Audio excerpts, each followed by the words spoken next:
Welcome to recipes in my way. இன்றைக்கி நம்ம அருமையான சுவையில் மணக்க ரசம் தான் செய்ய போகிறோம்.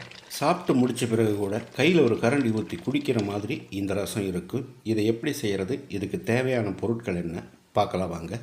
8 பல் பூண்டு, 8 சின்ன வெங்காயம், 1 இன்ச் அளவுக்கு 2 துண்டு இஞ்சி, 3 பச்சை மிளகாய், பூண்டு பல் சின்னதாக இருந்தால் 10-12 சேர்த்துக்கோங்க.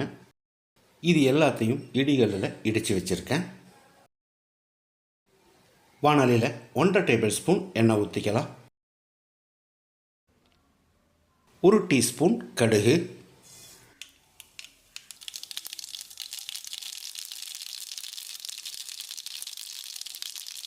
2 கொத்து கறிவேப்பிலை,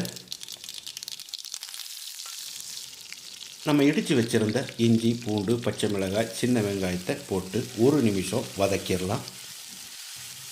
அளவான தீயிலேயே வதக்கணும், செவந்து வர அளவுக்கு வதங்க வேண்டியதில்லை.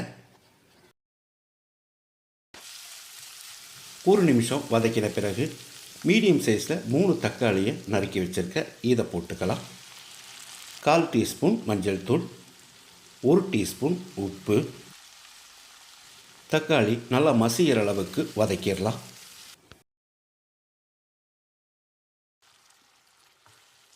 தக்காளி நல்லா வதங்கிருச்சு. ஒரு பெரிய எலுமிச்சை அளவுக்கு புளியை 1 கப் தண்ணியில் கரைச்சி வச்சுருக்க இதை ஊற்றிடலாம். புளியோட அளவு 25 கிராம். புளியோட பச்சை வாசனை போகிற அளவுக்கு கொதிக்கட்டும்.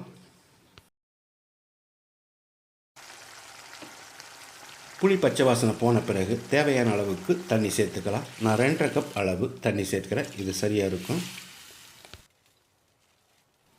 இப்போ இதுக்கு தேவையான அளவு உப்பு சேர்த்துக்கலாம். நான் 2 டீஸ்பூன் உப்பு சேர்க்கிறேன், பத்தலைனா மறுபடி கூட போட்டுக்கலாம். 1/2 டீஸ்பூன் பெருங்காயத்தூள் சேர்த்து கலந்து விட்டுறலாம்.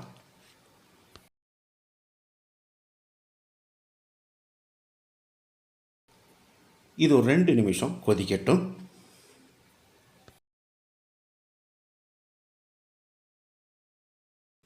ஒரு டேபிள் ஸ்பூன் மிளகு, 1/2 டேபிள் ஸ்பூன் சீரகம், 2 பல் பூண்டை இடித்து வச்சுருக்கேன், இதை போட்டுடலாம்.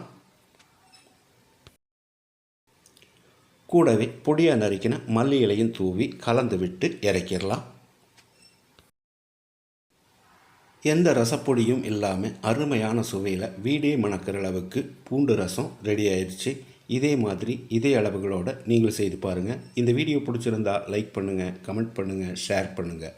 சப்ஸ்கிரைப் பண்ணாதவங்க சப்ஸ்கிரைப் பண்ணுங்கள். மறக்காமல் பெல் பட்டனை கிளிக் பண்ணுங்கள்.